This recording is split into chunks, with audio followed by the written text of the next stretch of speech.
At the end of the day, it's not about what you have or even what you've accomplished. It's about what you've done with those accomplishments.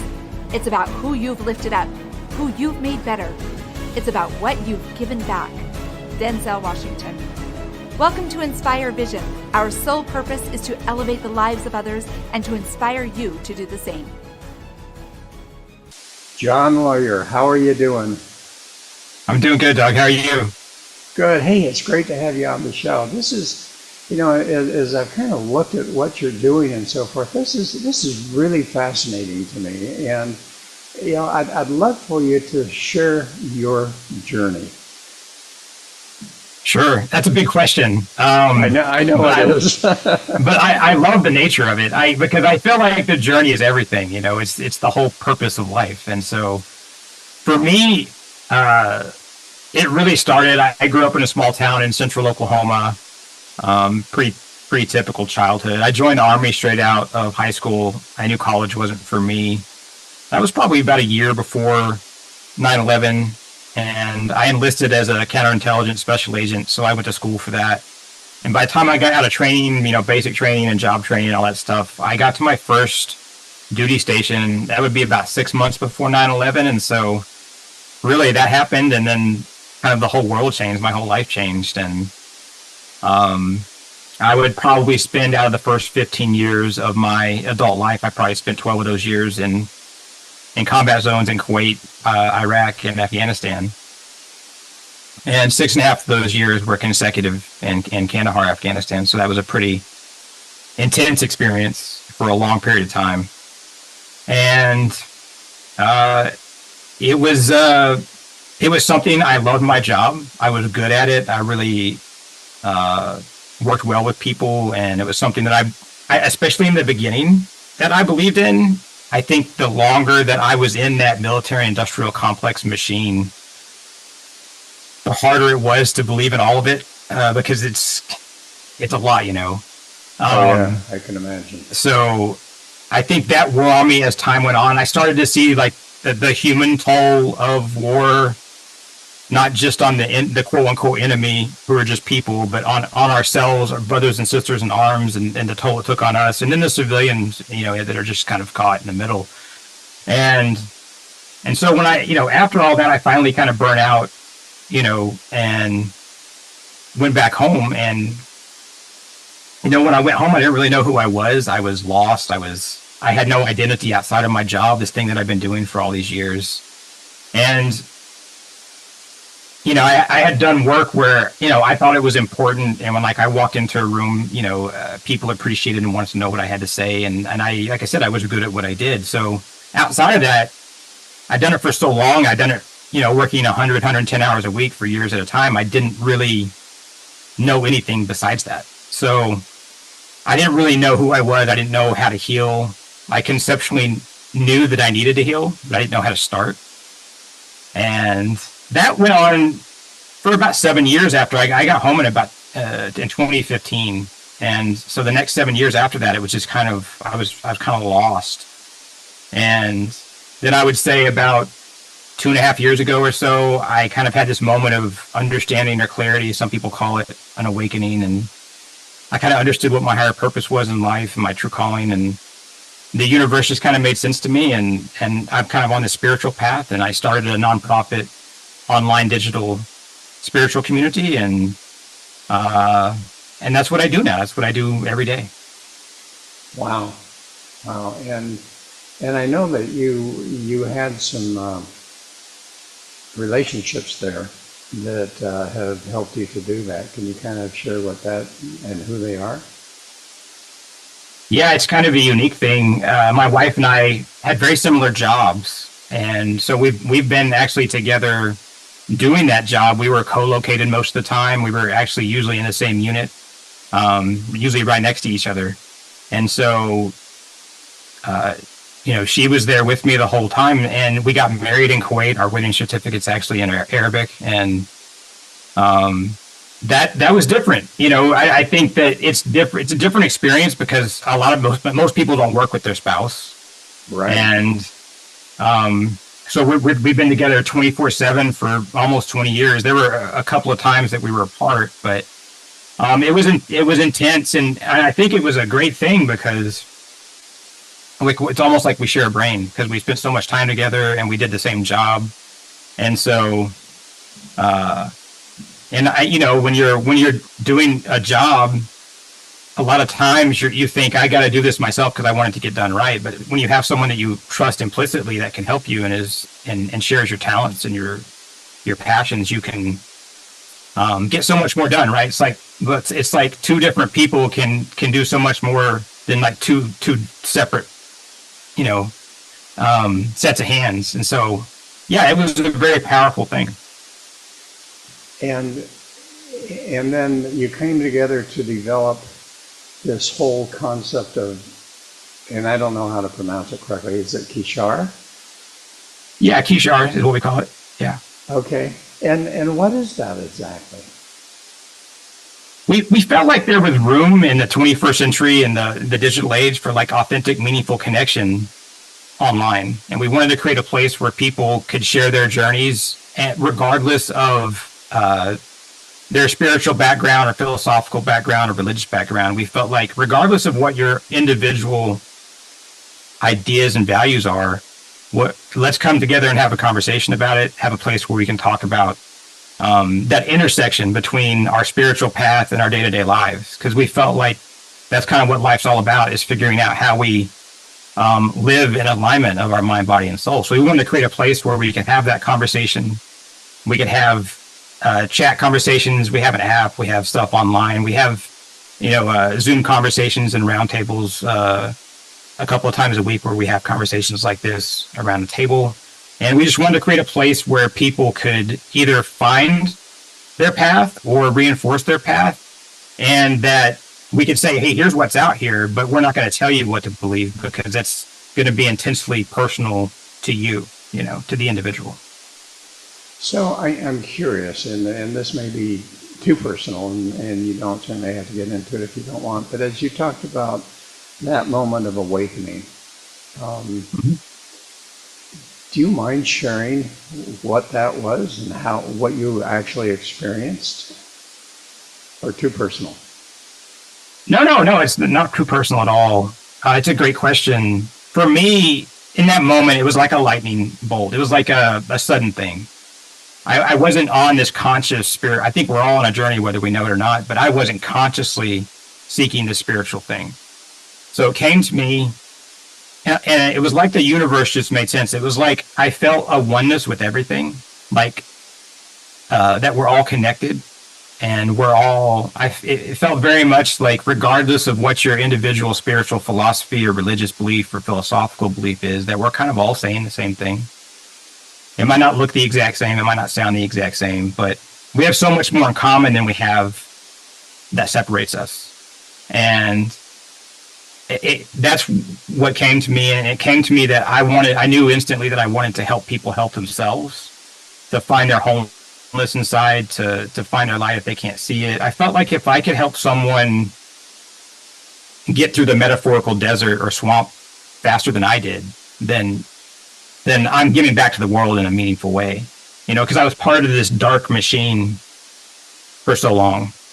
And I felt like there was a way to give back. And as these people come together, and as you talk about all these, religion, so on and so forth, spirituality, as you talk about spirituality, what does that mean to you? And has there been some basis of, quote, religion that has influenced that? Or, for the folks that are listening, what is your definition of spirituality? That's a complicated but really important question. I think spirituality for everyone's going to look a little different, but I think usually it boils down to that connection to something deep inside of us or to the other side, depending on how you look at it. That self with a capital S, or the divine, or the universe, whatever, it's called a lot of different names. For me, I call it the universe. That's how I see it. I call myself an omnist, which means I respect all religions and philosophical and spiritual constructs. Within that, I feel like I have a lot in common with some of the more universal aspects of Hinduism I appreciate some of the balance of things and the teachings of the Taoism and the way. And there's some indigenous beliefs from around the world that I don't like specifically practice, but I use those to kind of inform my own way of seeing things and moving kind of through the world. So for me, it's kind of an eclectic thing. And I try to do everything I can to read and learn as much as I can so that I can communicate with myself, but so I can also communicate with others about what they believe and how that can inform my own, because I feel like we can ask better questions, answers can change. It doesn't have to be this static thing. And as we're all on this journey, and I'm very curious because you talk about Kishar and people join to be able to communicate and share and so on and so forth, regardless of what their religious background is or all of that type of thing. Do you find, number one, that as they come together that they have reached a level of being able to have those type of chats where there's no antagonism going on, but rather there's just acceptance and understanding?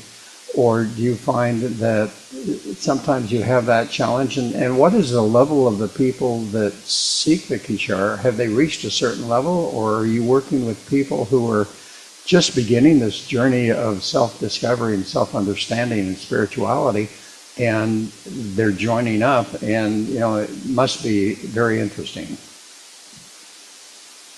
I think for the most part, people that approach it are pretty open-minded. And so they're approaching it with some level of awareness of themselves and that they're moving towards something or they see something.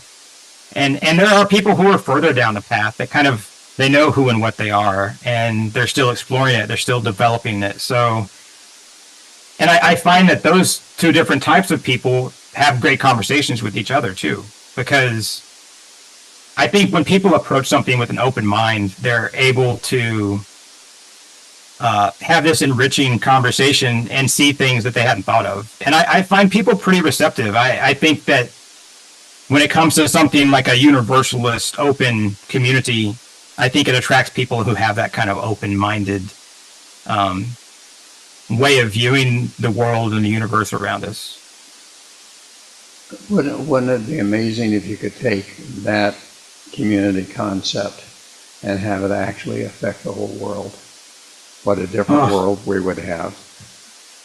Yeah, I think that's a beautiful thing to say. And for me personally, just for me, I feel like that's what we can do as individuals. I've gotten out of politics. I stopped arguing with strangers on the internet for the most part. I feel like what we can do is we can love ourselves and take care of ourselves and lift ourselves up. And that's going to lift up the whole world around us. And if we take that same idea and we approach it one person at a time,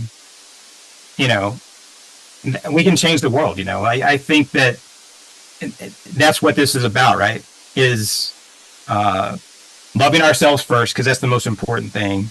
And then moving that forward with others around us in the best way that we know how, the best way that we can. Well, and you talk a little bit on your website on how to understand the stream of unconsciousness, and that sentence kind of struck me, and I'd love for you to explain what you mean by that, and how does one go about doing that based on your experience? I think that's part of the process of kind of waking up. There's all this stuff from the time we're kids, right? That our parents tell us, our teachers tell us, our friends, our coworkers, our community. And it's that we have to do this and not do that and walk this way, but don't walk that way. And there's certain milestones we have to reach in our lives. And it, I think, prevents us from looking inward and what we want, what we need, the things that everyone's telling us that we have to do or need to do or shouldn't do aren't necessarily in alignment with what and who we are. So that stream of unconsciousness it pulls us down this like conveyor belt of society where we're not necessarily fully conscious of what we're doing. We're living someone else's story that, you know, we're not living this story that we're writing. We're living this story that someone else is writing for us. Mm-hmm. And it's usually multiple someones are writing for us. So I think if we stand up, the stream of unconsciousness is not that deep. It's pretty shallow. So we can stand up and we can look around and there's all this vibrant color and all this stuff that we haven't seen before. And then we can ask ourselves, well, what are my values? What are my beliefs? And who am I separate from all this stuff? Well, and in some sense, you know, you're talking about really discovering your purpose, and then hopefully being able to live that. So you talk about embracing the now. What do you mean by that? You know, the present moment is this big thing in modern spiritual literature and discussion. And I think, I know for a long time, I held on to a lot of stuff from my past. And that stuff from the past that I was attached to for so long, it's still a part of me, but I'm not as attached to it as I used to be. And there's all this anxiety that I used to have about what's going to happen tomorrow or next week or next month. And I've learned to let that go and say, that doesn't matter. Is there something I can do about that right now? No. Okay, well, I'm going to let it go. And I think, so all we're ever going to have is what you know, is the moment. Like you and I sitting here having this conversation right now, I can't worry about like, you know, stuff that's going on in my life that I need to go do, right? I need to be in this conversation with you and we're going to be better for it. And so it's about embracing the moment because that's all we'll ever have. It's this very fleeting thing too, that if we don't appreciate it, it just floats away. And then suddenly we're, you know, almost fast forwarding through our lives, you know?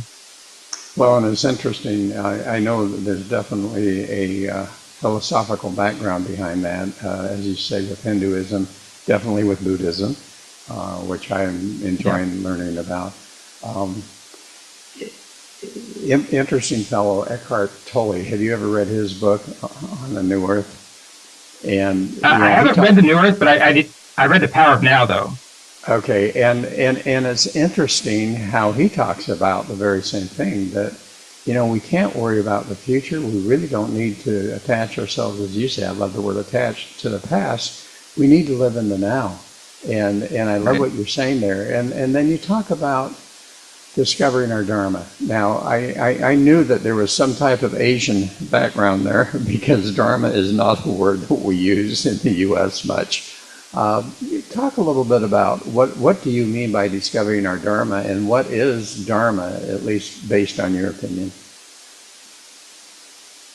I spent a lot of time talking about Dharma. Dharma is our higher purpose, really. That's a rough translation, but it's really our higher purpose. And I think each of us individually has a unique higher purpose or Dharma in this world, in this universe. And it's kind of like what we're meant to do, what we need to do, what we love to do. And, you know, if we have to kind of figure out what that is. That's the first step. And then once we know what it is, are we living that purpose every day? Is it aligned with how we live our daily life? Is it aligned with how we do what we do in our job or our vocation? Because if we're living in our Dharma, if we're living in our higher purpose, then we're doing the thing that we love to do. We're doing the thing that we're kind of meant to do. And then life becomes easier because it's not we're not in the rat race. We're in it for ourselves. We're in it for and then we're loving ourselves. So like Dharma and self-love, I think, are intricately connected. So do you find, I'm really curious, do you find that we may ultimately have that inner purpose, which is really as we get to the root spiritual inner purpose of why we're even here in these bodies, and then you also have that external purpose that's still personal, but based on what you've experienced, based on your abilities, your talents, and so forth, of how you can then lift others in the world. Do you find that there may be two types of purposes? And the first one, I don't know if we really think about it so much from a spiritual standpoint, but why are we here? Why have Yeah. we been born into the earth and have these physical bodies? No, I appreciate that perspective that you're looking at it. Like there's this one purpose of us being connected with that inner self or that divine thing or that universal thing or that natural thing. And then there's that other part of us manifesting that in the real world that we walk through every day. So I like that way of looking at it because I think both those things are our purpose. So yeah, I agree with that perspective and viewpoint. Well, and as you listen to the community talk and communicate and so forth, one of the things I have found is, as you mentioned, there's so much commonality. If we look at the various, quote, religious philosophies, and, you know, it would be wonderful to move the world from religion to truly spirituality. Have you Right. found that there's a tremendous similarity and commonality among the various religions? And rather than having all of these fights and everything else that's going on truly based on religion, that we literally could find a commonality that could bring us together? Absolutely. It's one of my core pillars. Yeah. I after I had my kind of awakening point, I think I read 60 books in 4 months, and I took notes. I took tons of notes. I wrote all kinds of stuff down. I saved tons of quotes from them, and I tried to read from the Abrahamic faith to the Eastern faith, self-help philosophy, and everything in between, indigenous religious beliefs, and in all of that, yeah, everything has this commonality. Everything has this. It's not even like Venn diagram where parts of it overlap. It's really just almost concentric circles on top of each other, just in different language. And and when you talk about the difference between, you brought it up just now, the difference between religion and spirituality, right? When you release all those man-made human touch points from religion, it's just spirituality. There's a lot of beautiful stuff there. And so when you get rid of the dogma, when you get rid of all the red tape, it's all about loving kindness. It's all about knowing yourself. It's all about being in touch with that divine thing. It's all guiding us to the same point, I think. Well, and yeah, and it's interesting as I'm here in Thailand right now for the winter and heading home real quick for the summer because it's getting really hot here. But what I find is that as and I'm kind of like you from the standpoint of I love to read, I'm so curious, I love to really study, and that has been one of the things I've been fascinated by as I started to talk to people and started to learn as I visited temples and so forth about their beliefs about, and quote, to some degree, the religion, but the philosophy behind the religion. It was fascinating to me to take that and compare that to other, quote, religions. For instance, I looked at Buddhism, I looked at Christianity, and really getting to the root meaning and message of both, I found that there is an extraordinary similarity between the two. And I found that so fascinating. And then as I've looked even more, I realized that, so many of us, and I think this is on my mind because of all the things that are happening right now in the U.S. with anti-Semitism and, all the wars and all of that type of thing, and realizing that we have a choice. We have a choice to either say, I'm right and you're wrong, or a choice to be able to look at it and say, you know what, where are the similarities? And if we could develop that type of attitude and concept in our minds, not only does that do it on a world basis, but then going back to even a smaller basis, what an effect could that have on relationships? Yeah, that's wonderful insight, because I talk to people about this very same thing, that I could go talk to my neighbor or some stranger on the street, and the chances of us agreeing on about 90% of things is pretty high. And so how do we always end up getting so upset about that 10% that we don't agree on? because we all want healthy communities and healthy children and security and safety and all this stuff. We all share in that. We all want very similar things. So how do we get so focused on these things that separate us? Well, and you talk a lot about challenges in our life, the trek through the desert, the struggles through the swamp of sadness. So let's be honest. We all experience trauma in our lives. Yeah. To one degree or another. Absolutely. For some, it's horrendous. In your case, I can't even imagine the trauma that you experienced over there in the war and for so many years. And although you were, you had the job that you had, I can imagine the trauma that occurred. So here's the question that I have. As people experience all of this trauma and as they're seeking that journey and understanding their life journey, where does that trauma, where does that challenge, how does that come into play in their life journey, and how do they deal with it? Yeah, I appreciate talking about trauma, and I agree with you. I think everybody has some level of trauma, and no trauma is better or worse than the other. I think when it comes to what trauma does in our journey, the best answer that I can give people is that the universe or the divine isn't some humanoid thing. It's just the universe. It just is. And there's light and dark in the universe, and there's balance. And the best that I can tell people is that when we come across trauma, when we come across darkness, is that it's perspective, it's universal perspective of that there's something else. There's light out there. There's something different. And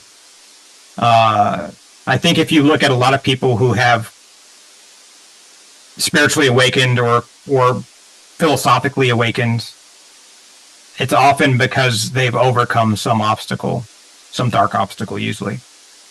And so I think how we end up moving forward with and from our trauma is going to often decide how we're able to live the rest of our lives, and some people won't come out of that place. And we could, there's talks about, living future lives and past lives and reincarnation and all that. And maybe they'll work through it in another lifetime. But in this lifetime, in this real world, it's about being able to slow things down and say, how do I gain perspective right now? How do I let go of my attachment to these things? And I like I told you earlier, I've let go of a lot of attachments to my trauma. That trauma is still a part of me. That person that I was is still the person that I am. And so I don't think that I will ever be separate from it completely. I carry it with me, but I'm not attached to it in this active way. So I think it's about how we process. And that becomes the question. As you look at your trauma, okay, and you say you for the most part you're not as deeply attached to it. The question is, if you look at that from a positive standpoint rather than as a victim, but as you look at that from a standpoint of what has it done, what did that trauma do to change your life, to help you reach a level of spirituality that you're at now, what would you say that would be? I'd say that I likely wouldn't have had my spiritual awakening if I hadn't had all that trauma. I wouldn't be here talking to you today. It allowed me to see the universe for what it was. It allowed me to see myself for what I am. It's allowed me to love myself more than I thought that I could. And that, I think when you're able to love yourself completely, suddenly the relationships that you have with other people become more meaningful. They become more robust. So it completely changed my life. The ability to take all of that and find find perspective and the way to look at it in a way that moves me forward in this healthy way. Like now, instead of just standing still and being stuck, I'm moving with the universe. Like I'm moving with the motion of the universe. I'm not just being passed by, you know. Well, and wouldn't it be interesting if people who, as you mentioned, can be stuck in that past trauma could start changing that perspective and looking at it from the perspective of, okay, this happened, and in many cases, it's completely out of their control. And yet, if they look at that from that positive standpoint, and as you say, potentially have that amazing spiritual awakening, what a difference it can make in their lives. And ultimately, and what I have found is some of the, such as yourself, some of the best people that I've talked to that are making such a difference in the world and in people's lives are people who have experienced that deep trauma and have been able to look at it from a different perspective. Yeah, I think that's that. I agree with that completely. A lot of the people that are able to go out and give their opinion on the way the universe works. Like they have some background there. There's something that got us to the place where we were able to have this conversation, right? There's something that propelled us into, having a conversation on camera and talking to one another, and hoping that we're able to touch someone else. And I always say it's not about helping others. I feel like I want to help people help themselves, because everyone's whole inside. Everyone's got light inside, even if they don't know it. And that's the theme, I think. As dark as it can get, as dark as it does get, there's always light inside of us, and we're always whole deep down in there, even if life seems like it's a mess and there's a train wreck. There's great hope for everyone. Well, and you talk about multiple lives, and I know that can get very controversial among people of quote religion. Fascinating insight that I'd love to share with you, because you just kind of brought it up. Is I was reading a book by a highly renowned Buddhist monk who really studied the original teachings of Buddha. And he talked about this cycle of life, and which everyone interprets as past lives and multiple lives and so forth, reincarnation. And he talked about the fact that no, it applies to this life. It applies to a rebirth in this life. And then you go into Christianity, how can I be born again? And, it's like, well, you need to be born of the water, which is physical. And it's interesting, he says it's physical, which we are. And then he says, and then it's spiritual, born of the Spirit. And as we talk about spirituality, it's fascinating that we literally, if we so choose, can experience a rebirth and a new life here in this existence, if we just choose to do so. Absolutely. I fully believe that we can, that's that big cycle of life, birth, life, death, and rebirth. We live that within our own life, like, because we get caught in these cycles, and we can break out of them. We can break out of it in this life. We can break free, and it's like, seize the day. It's living for yourself. Like, don't live for anybody else. Don't march to anybody else's drum. Just be yourself. And that's why I think self-love is so important. And because self-love is taking care of yourself first. I mean, it's that cliche of you putting the oxygen mask on yourself in the airplane before anybody else, right? But we're not taught. Our communities and our societies don't teach us to take care of ourselves. We're always taught to help others, to always to be outward. We're never taught to be inward. Well, and what I find, and this is a philosophy that I've developed over a number of years, is, I've always asked the question, do you do in order to become, or do you become, and thus you do? And, as I think about that, and as what you were just saying, how often do we focus on the doing of helping and others and lifting the lives of others and so forth, rather than focusing on ourselves to become the I am, in a religious sense. And then because of that, we therefore do at such a higher level and such a more genuine connection of love and empathy and compassion and all of those type of things. Yes. Yeah. That's a good way to look at it. And I mean, when you say I am, I think that's it.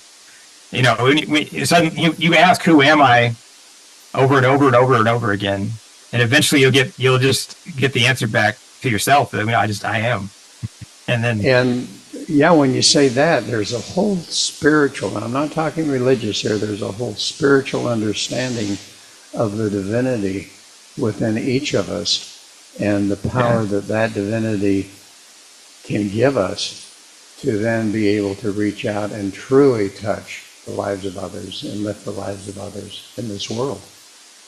Yeah, exactly. And that's when I talk about when you lift yourself up, you lift up the whole world around you, right? That's because, and we know, people, just from a really practical perspective, people who are listening, they know that when they go out in a day and they're in a good mood, they're going to have a good day usually. And the people around them are probably going to have better days. When you walk into, if you're in a conference room and you or someone else walks into that conference room, we've all seen the energy change in that room based on one single person.